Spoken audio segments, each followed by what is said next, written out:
60% of the USA population ये मानती है कि हम अपने ब्रेन के पोटेंशियल का केवल 10% हिस्सा यूज कर सकते हैं। ये एक मिथ है। आइए अब ये जानते हैं कि ये मिथ इतना पॉपुलर क्यों है। ये सच है कि आप और हम अपने अनअवेयरनेस की वजह से अपने ब्रेन के कंप्लीट कॉग्निटिव कैपेसिटी का केवल एक छोटा सा हिस्सा अपनी पूरी लाइफ टाइम में यूज कर पाते हैं, और यही कारण है कि इस मिथ ने इतनी स्ट्रॉन्ग जगह बना ली है। पर इसका अर्थ ये नहीं है कि हम अपने ब्रेन के फुल पोटेंशियल का यूज ही नहीं कर सकते। अगर आप अपने कॉग्निटिव पोटेंशियल को ब्रेन ट्रेनिंग की हेल्प से पूरी तरह अनलॉक कर लें, तो आपके लिए कुछ भी अचीव करना मुश्किल नहीं होगा। और उस कॉग्निटिव कैपेसिटी की मदद से आप अपने लर्निंग प्रोसेस को 10x बढ़ा सकते हो, यानी कि 10 गुना बढ़ा सकते हो। आज की इस फास्ट ट्रैक लाइफ में फास्ट लर्निंग एक सबसे इम्पोर्टेंट लाइफ स्किल है, जिसके बारे में ना ही कोई बात करता है और ना ही ये स्किल आपको अपने स्कूल या कॉलेज में सीखने को मिलती है। तो आज के इस वीडियो में हम ऐसे ही हैक्स और ट्रिक के बारे में बात करेंगे जो आपको इसे अनलॉक करने में हेल्प करेंगे। तो बिना टाइम वेस्ट किए आते हैं अपने मेन टॉपिक पर। क्या आपने ये नोटिस किया है कि इस पैंडेमिक ने हमें यह समझा दिया है कि जिंदगी में सर्वाइवल के लिए कंटिन्यूस लर्निंग कितनी जरूरी है। तो आज हम इस वीडियो में यही जानेंगे और समझाने की कोशिश करेंगे कि कैसे कोई भी नई स्किल जल्दी और इफेक्टिव सीखी जाती है। अगर आप ये समझना चाहते हैं कि कोई भी नई स्किल जल्दी कैसे सीखें, तो ये वीडियो आखिर तक हर एक सेकंड जरूर देखें। टिप नंबर 1, हमारी सबसे पहली टिप है आपके लर्निंग स्पीड को बढ़ाने के लिए, and that is morning and night learning technique. I think इस ट्रिक के फायदे के बारे में हम सबको बचपन में पेरेंट्स या टीचर ने बताया होगा, और अगर मैं सच कहूँ तो मैंने खुद ने इस ट्रिक को आजमाया है और इससे फायदा उठाया है। अगर हम थोड़ा सा साइंस की बात करें तो ये बात साइंटिफिकली प्रूवन है कि हमारे ब्रेन के न्यूरॉन्स रात को सोने से पहले हुई बातों या चीजों को याद रखते हैं। तो अगर आप किसी भी स्किल या हैबिट को रात को सोने से पहले प्रैक्टिस करें या पढ़ें, तो उस स्किल को आपका दिमाग बहुत ज्यादा रिटेन करता है और उसे याद रखता है। और अगर आप उस सेम चीज को सुबह उठकर रिफ्रेश्ड ब्रेन से वापस से पढ़ते हो, तो दिमाग उसे अनलॉक कर लेता है, या वापस से उसकी प्रैक्टिस करते हो, तो आपके दिमाग में वो चीज बस जाती है और आप उस चीज को लंबे समय तक याद कर पाते हैं। लंबे समय तक आपकी उस चीज पर पकड़ रहती है। यदि यही प्रैक्टिस आप कुछ समय तक लगातार करें, तो आप उस स्किल या हैबिट को बहुत जल्दी डेवलप करेंगे और उसे रिटेन कर पाएंगे, जिससे आपकी जो लर्निंग की स्पीड है ना, वो बहुत तेज हो जाएगी और आपका दिमाग उसे गहराई में लॉक कर लेगा, जिससे आप उसे भूलेंगे नहीं। टिप नंबर 2, आज की हमारी दूसरी टिप है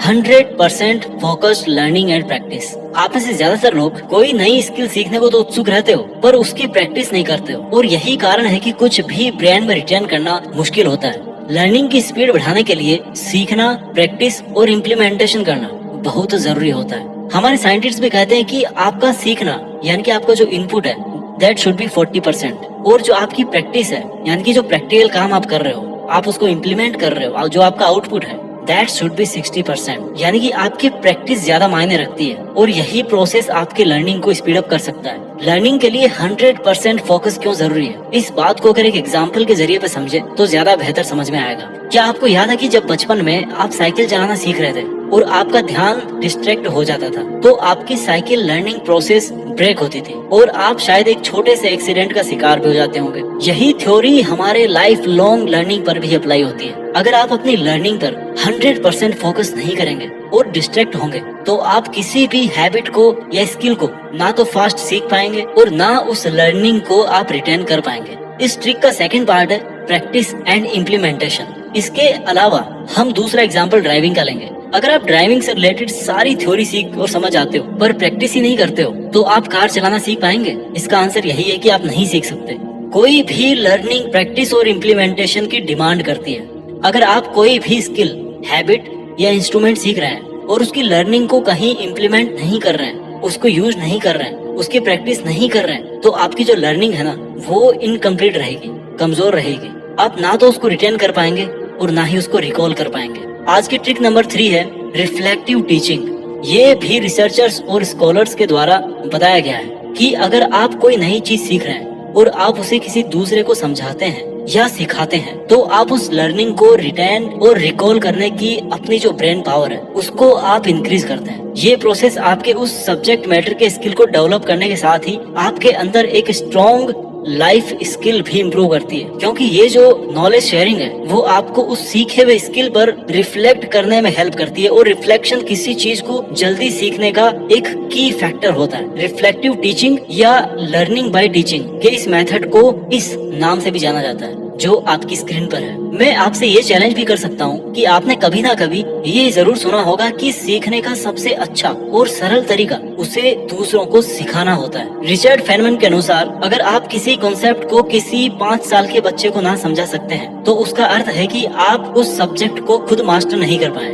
हमारी आपके लर्निंग स्पीड को बढ़ाने के लिए फोर्थ ट्रिक है पोमोडारो टेक्निक। ये टेक्निक आपके ब्रेन के अटेंशन स्पैन टाइम के अकॉर्डिंग काम करती है, जिससे आपका ब्रेन किसी चीज को जल्दी और लंबे समय के लिए कैप्चर कर पाता है। इस मेथड को फ्रांसिस्को सिरिलो के द्वारा लेट 1980s में डेवलप किया गया था। ये एक टाइम मैनेजमेंट का तरीका है जो आपके लर्निंग स्पीड और फोकस को इम्प्रूव करता है और आपको किसी भी चीज को याद करने में, उसको जल्दी सिखाने में आपकी हेल्प करता है। इस टेक्निक का रूल ये है कि आप एक टास्क लेंगे और उसे 25 मिनट्स के लिए घड़ी के अलार्म के साथ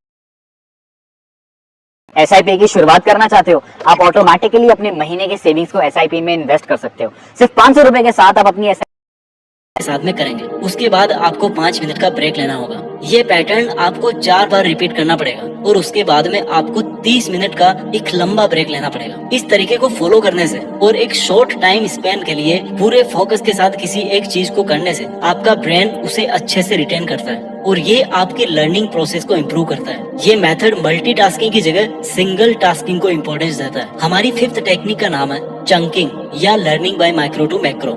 ये जो 5th मेथड है ना, ये बहुत ही इंटरेस्टिंग लर्निंग मेथड है। इस मेथड को चंकिंग कहा जाता है, जिसका मतलब है किसी बड़े पीस ऑफ इंफॉर्मेशन को छोटे छोटे मैनेजेबल चंक्स में डिवाइड करना। इस मेथड को जॉर्ज मिलर नामक साइंटिस्ट ने 1956 में अपने एक रिसर्च पेपर में इंट्रोड्यूस किया था। उनके अनुसार ह्यूमन ब्रेन जो होता है ना, वो एक टाइम पर केवल 7 पीसेस ऑफ इंफॉर्मेशन को याद कर सकता है। इसलिए अगर बड़े टास्क को छोटे छोटे चंक्स में डिवाइड करके प्रैक्टिस किया जाए तो आपका ब्रेन उस चीज को अपनी मेमोरी में अच्छे से स्टोर कर पाता है। जैसे हम इसे चेस के एग्जाम्पल से समझ सकते हैं। अगर आप चेस सीखना चाहते हैं और शुरू में ही चेस की सारी गोटियों को और उनकी चाल को समझने की कोशिश करेंगे तो आप सिर्फ अपने ब्रेन को कंफ्यूज करेंगे। पर अगर आप इसी प्रोसेस को चंक्स में डिवाइड कर दें, जैसे कि पहले सिर्फ 2-3 गोटियों की चाल को समझेंगे और उन पे फोकस करेंगे, तो आप जल्दी और अच्छा सीख पाएंगे। इस मेथड को माइक्रो टू मैक्रो लर्निंग भी कह सकते हैं, मतलब targeting small pieces of information और उसके बाद उसके बिगर एस्पेक्ट को सीखना और समझना। पॉइंट नंबर 6, आज के लिए 6th और लास्ट हैक जो हम आपके फास्टर लर्निंग के लिए सजेस्ट कर रहे हैं वो है लॉन्गर इंटरवल लर्निंग प्रोसेस। ये एक ऐसी लर्निंग प्रोसेस है जो कोई भी स्किल या हैबिट आपके अंदर इंग्रेन करने के लिए सिर्फ 21 डेज लेती है। एक रिसर्च के अनुसार 2 ग्रुप के लोगों को सेम टास्क परफॉर्म करने के लिए दिया गया, पर डिफरेंस ये था कि इन दोनों ग्रुप्स को वो टास्क डिफरेंट टेक्निक से कंप्लीट करना था। एक ग्रुप को रैपिड लर्निंग प्रोसेस से काम करना था और दूसरे ग्रुप को लॉन्गर इंटरवल लर्निंग प्रोसेस के अकॉर्डिंग। और इसलिए सर्वे के बाद में साइंटिस्ट ने पाया कि जिस ग्रुप ने लॉन्गर इंटरवल प्रोसेस को फॉलो किया उस ग्रुप के लोगों का टास्क जो है ना, उसको पूरा कर पाने की सक्सेस रेट ज्यादा थी। ऑथर बेनेडिक्ट कैरी ने भी ये कहा है कि लर्निंग बगीचे को पानी देने जैसा काम होता है। अगर हम सारा पानी एक बार में दे देंगे तो वो बगीचे को हरा भरा रखने में हेल्प नहीं करेगा, बट अगर हम उसी पानी को इंटरवल में बगीचे में डालेंगे तो वो लंबे समय तक उस बगीचे को सुरक्षित और हरा भरा रख पाएगा। 21 लॉन्गर इंटरवल लर्निंग मेथड का तरीका ये है कि आप जो भी चीज सीखना चाहते हैं या याद करना चाहते हैं उसे पढ़ेंगे या उसकी प्रैक्टिस करेंगे और फिर उसी चीज को, उसी सेम चीज को 24 घंटे के बाद में फिर से आप प्रैक्टिस करेंगे या पढ़ेंगे। फिर 7th डे पर रिपीट करेंगे और फिर 21st डे पर रिपीट करेंगे उसको। 21 दिन के बाद में आप ये एक्सपीरियंस करेंगे कि वो जो चीज है वो आपके दिमाग में बैठ गई है और आप उसे कभी नहीं भूलेंगे। ये मैं नहीं, रिसर्च कहता है। वीडियो के आखिर में मैं ये जरूर बोलना चाहूंगा कि अगर आप अपनी जिंदगी को और ज्यादा मीनिंगफुल तरीके से जीना चाहते हैं तो ये जो अपनी लाइफ में कुछ भी फास्ट सीखने वाली स्किल है ना, इसको जरूर डेवलप करें यार, क्योंकि सबके पास में टाइम लिमिटेड है। इस वीडियो में बताए गए सारे टिप्स, ट्रिक्स और हैक्स आपको अपने इस मिशन को पूरा करने में हेल्प करेंगे। और एक बोनस टिप ये है, जाते जाते मैं आपको दे देता हूँ, आप कभी भी किसी भी स्किल या हैबिट को सीखते टाइम मल्टीटास्किंग ना करें। आप जो भी करना चाहते हैं या जो भी आप सीखना चाहते हैं उस एक चीज में अपना 100% डेडिकेशन दें, क्योंकि बिना फोकस के आपकी लर्निंग स्पीड और भी धीमी हो जाएगी। किसी भी प्रैक्टिस और लर्निंग का रिटेंशन इस बात पर डिपेंड करता है कि आपने उस चीज को कितने फोकस के साथ और कितने बिना किसी डिस्ट्रैक्शन के किया है। वीडियो के लास्ट में मैं इन सभी टिप्स को एक बार फिर से रिवाइज कर देता हूँ। अपनी लाइफ में कुछ भी जल्दी कैसे सीखें। Tip number 1, morning and night learning technique. Tip number 2, 100% focused learning and practice. Tip number 3, reflective teaching. Tip number 4, pomodoro technique. Tip number 5, learning from micro to macro या chunking. Tip number 6, longer interval learning process.